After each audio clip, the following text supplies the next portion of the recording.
Hello, everyone. I'm Ian Smith here with FedSmith.com, here to talk to you today about the special pay raise that's being given in 2026 to certain federal employees in law enforcement.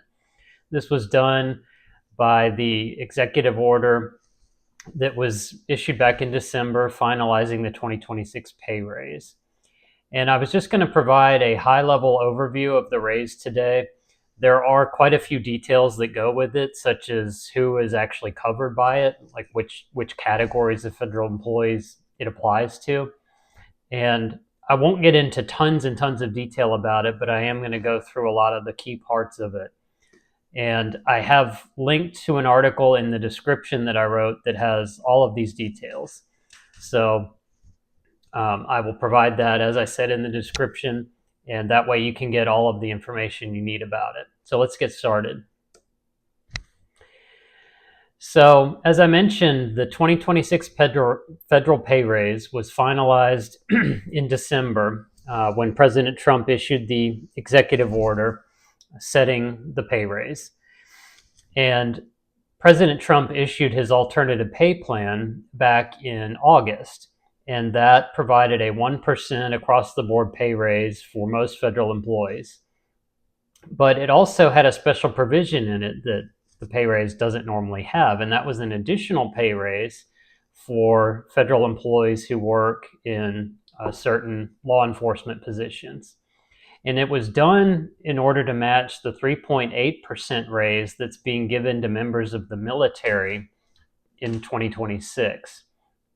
And the way the president instructed it to be done is he ordered or he directed the Office of Personnel Management to implement the raise.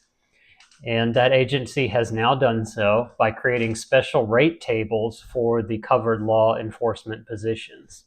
So OPM has published these special rate tables covering all steps in each of grades GS1 through 15 for covered positions. It includes a 1% across the board raise that the president authorized, plus an additional 2.8% raise. So that's how you get to the 3.8% total. That's how it was structured.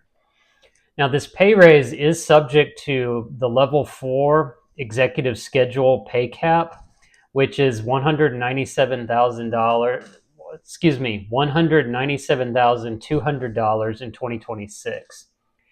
That may prevent some employees from getting the full 3.8% raise, but most employees should get it according to OPM.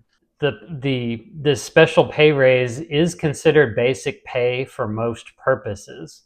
So things like retirement, life insurance, overtime pay computation, severance pay, and lump sum annual leave payments, they're covered by it. However, covered employees are not entitled to locality pay on top of the special rate. They will receive the greater of the locality rate of pay or special rate for their grade in step. And also, it's important to note the normal general schedule within grade increase, quality step increase, and two-step promotion rules will continue to apply to employees covered by these special rates.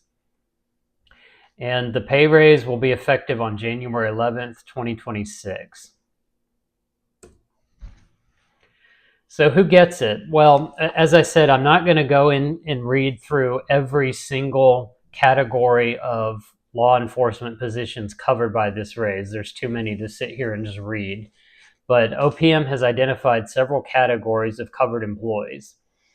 And it covers a number of general schedule positions within the departments of Agriculture, Homeland Security, Interior, Justice, and State, as well as positions under alternative pay systems. And again, I've got a link to an article in the description that will list all those out. So that's a basic overview of the raise. I hope you found this information to be helpful. If so, please like and subscribe to receive updates from our channel on similar topics, and be sure also to share the video with others that you may think find it useful. Thank you for watching.